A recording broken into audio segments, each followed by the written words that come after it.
My name is Gabe Johnson. You know those vintage t-shirts you see in stores across America? I make them. Some people call my t-shirts throwbacks. I guess you could call me a throwback. To me, there is nothing more American than a t-shirt. I travel the country finding authentic places with great stories. When I sell one of their shirts, they get a cut. Thank you. Yeah, thank you. This is how you get to know the heart of a place. How you get to know the heart of America. And that's how you get a great t-shirt. I'm discovering America, one t-shirt at a time.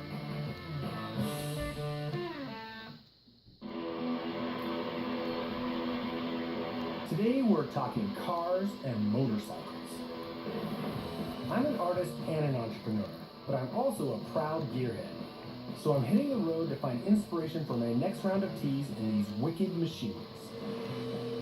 Cars look best when racing. So I can't wait to catch the action just outside of Pittsburgh at a dirt track called the Pennsylvania Motor Speedway. Now there are tons of amazing motorsports logos that would look great on a t-shirt. But to really capture these places in a shirt, I need to experience them firsthand. So I head over to Vancouver, Washington, near my hometown, to drop in on one of the oldest car clubs in America, the Slowpokes. But I'm starting in Vermont, meeting up with two kindred spirits who have dedicated their lives to vintage Steele, the perfect subject for a vintage tea.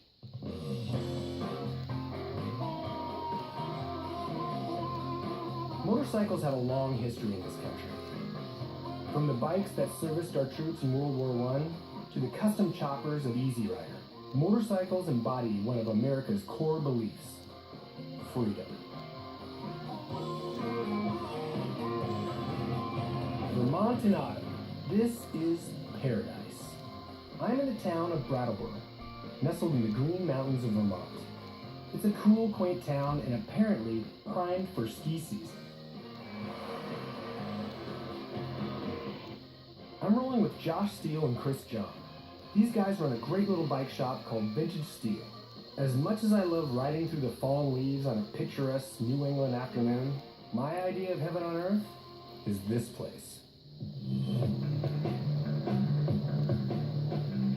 Ever since I was a little kid, I've been taking things apart, putting things back together. My Lego collection was bigger than every other child's Lego collection. So I've always had, a knack for needing to do things with my hands. Which is interesting about the business here, because not only do you service bikes and you build custom bikes, you'll actually go out and find a bike, bring it in, modernize it, update it, then sell it out. That's what Josh was doing, like when I met him. But then when I came in, suddenly he could pump them out faster, and it started, grew into more of a oh cool, let's focus on this more.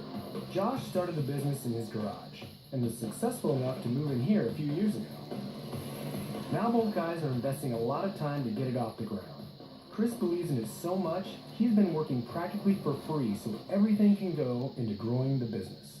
Why did you do that? This is what I want to do, exactly, for a living. Chris is one of the most badass people, and he's my best friend.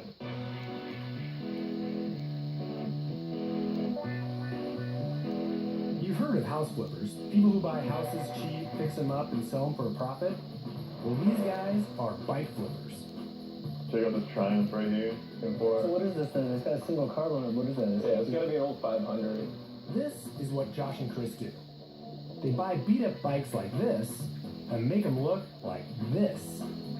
What's the deal with that one? You get that one for a lot of money. I'm gonna have to get $200 for that.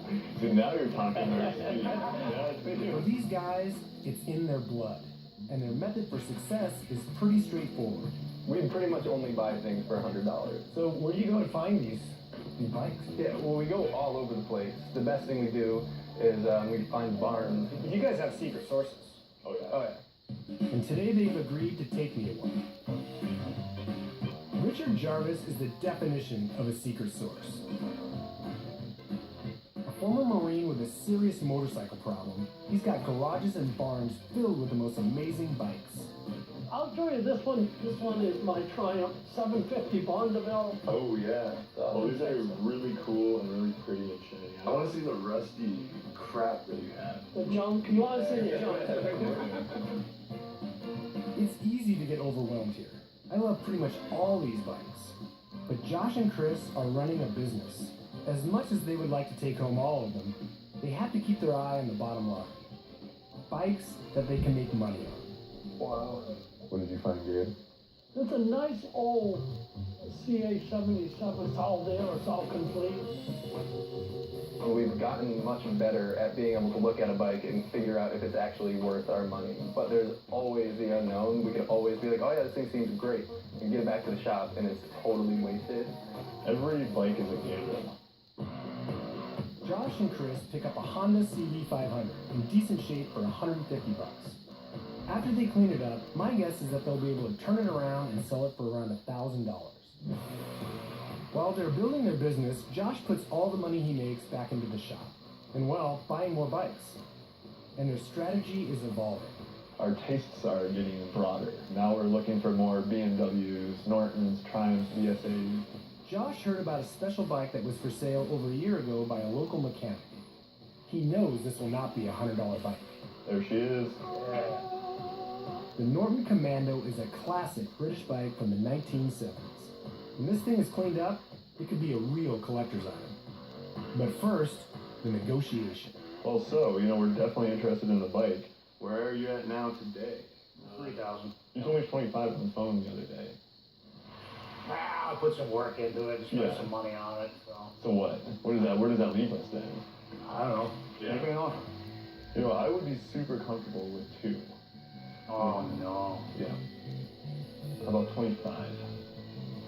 Green cash money. Green cash money, 25. Yeah, all right. Okay, you sure? I don't want to step on your That's toes. all right. Well, let's do it. This purchase is a big deal for Vintage Steele, and this type of methodical work has doubled their business every year. They started with just 20 bikes their first year. Now they work on 200 a year. And this year, they will break into six-figure revenue for the first time. Our number one goal is to keep as many motorcycles on the road as possible and out of the landfills and out of the scrapyards. There's no feeling better than having, to be the person that makes a motorcycle that's been sitting out under a tarp for 20 years in somebody's backyard, and you get it running. There's no feeling better than that, and that's what we're constantly chasing. While I could spend all day playing with bikes, I do have a job to do. Making a t-shirt that truly captures Vintage Steele. But first, I got a couple more stops to make. If you like Vintage Steele, you're gonna love what's next. I'm crossing the country to Vancouver, Washington in hot pursuit of this. Like you're not gonna come back and check these out.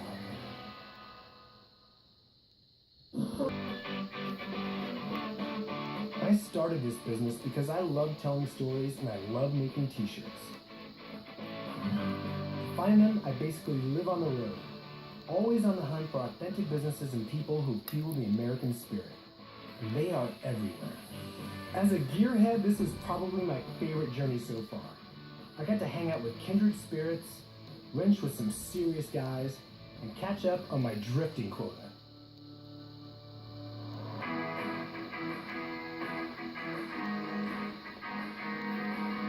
This is my favorite part. Sharing these t-shirts is my way of telling stories.